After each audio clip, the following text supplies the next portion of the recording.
Hi mga ka-PNG, ito po si Boss G, OFW mula sa Papua New Guinea. Magandang araw. Ayan, i-share ko lang po for today's video. Itong aking inupahang pansamantalang tirahan. Habang tayo ay nagbabakasyon dito sa Metro Manila.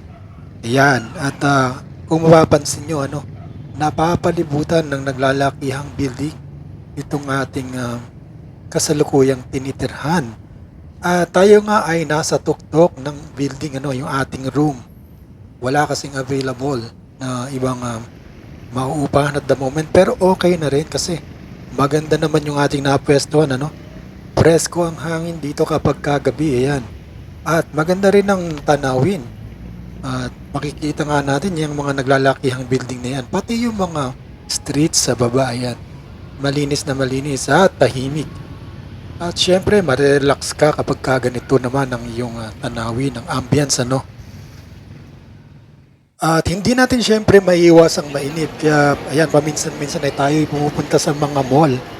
At ito nga pinuntahan nating mall dito ay ito yung dating market. At makikita nyo naman maganda rin po rito. Bagaman merong mga mall na mas malalaki dito kagaya ng SM, ito ay malimit pa rin puntahan ng ating mga kababayan sapagkat accessible ito sa syudad at malapit lamang sa mga tinitirahan nila.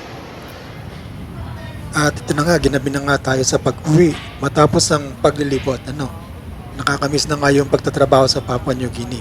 Anyway, ito yung mga mapapansin nyo na kakaiba rito. Yung easy access kapag kayo'y ginabi na.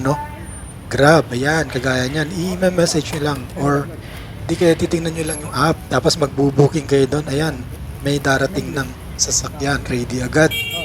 At pipick upin na lang kayo kung saan kayo nakatayo kagaya nitong nakikita nating sasakyan ditong kulay blue.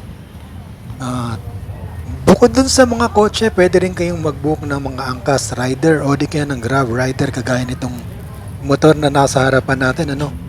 Yan, magda-download lang kayo ng angkas app o di kaya pwede na rin yung grab app. Kung makikita nyo rito, meron sila daladalang extra helmet para sa kanilang mga pasahero. Ayan.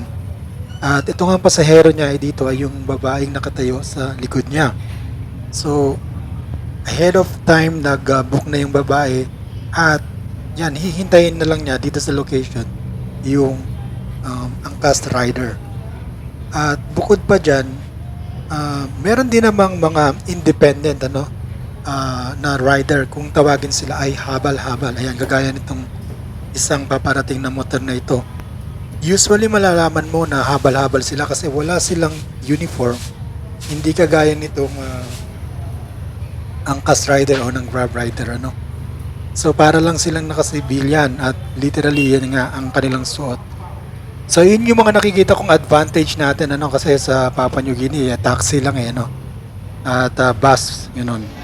Yan lamang po ang video natin for today mga ka-PNG at sana po nakatulong ito sa mga aspiring OFW na pupunta sa Papua New Guinea. Salamat po.